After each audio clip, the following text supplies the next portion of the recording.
നല്ല ക്വാളിറ്റിയുള്ള മൽനോയ്സ് പപ്പീസിനെ വേണം. ഞാനുള്ള നമ്മുടെ മലപ്പുറത്തുള്ള കുറ്റിപ്പുറത്താണ് നമ്മുടെ ഒരു സുഹൃത്തിൻ്റെ വീട്ടിലാണ്. അപ്പോൾ ഒരു ലിറ്റർ ഇറങ്ങിയിട്ടുണ്ട്.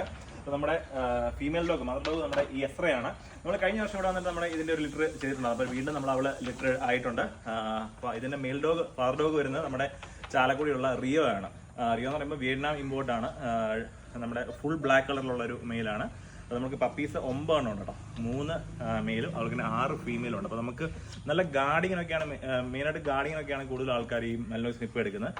പക്ക ഗാർഡിങ്ങിന് നല്ല പറ്റിയ ഡോഗ്സ് ആണ്. അതുപോലെ തന്നെ ബ്രീഡിങ്ങിന് താല്പര്യം ഉണ്ടെങ്കിൽ അത് കുറേ ആൾക്കാർ ചോദിക്കുന്നുണ്ട് ബ്ലാക്ക് ഷെയ്ഡ് കൂടുതലുള്ള ഫീമെയിൽ പപ്പീസ് 6 ഫീമെയിൽ നമുക്കുണ്ട്. അപ്പോൾ നിങ്ങൾക്ക് ബ്രീഡിങ്ങിന് താല്പര്യം ഉണ്ടെങ്കിൽ ഈ പപ്പീസിനെ സ്വന്തമാക്കാം. പപ്പീസ് ജസ്റ്റ് 29 ഡേയ്സ് ആയിട്ടുള്ളൂ. കണ്ടല്ലോ സൈസ് കണ്ടല്ലോ, 29 ഡേയ്സ് ആയിട്ടുള്ളൂ. നല്ല രീതിയിൽ തന്നെ ഫീഡ് ചെയ്ത് നല്ല ലൈനേജിൽപ്പെട്ട പപ്പീസ് ആയതുകൊണ്ടാണ് ഡോഗ്സ് ആയതുകൊണ്ടാണ് ഈ ഒരു ക്വാളിറ്റി പപ്പീസിൽ വന്നിരിക്കുന്നത്. അപ്പോൾ വീഡിയോക്ക് നമ്പറുണ്ട്, താല്പര്യമുള്ളവർ ഒന്ന് കോൺടാക്ട് ചെയ്യുള്ളൂ. നമ്മുടെ എല്ലാ പപ്പീസും ഉണ്ട് കേട്ടോ. അതുകൊണ്ട് 9 പപ്പീസും ഉണ്ട്.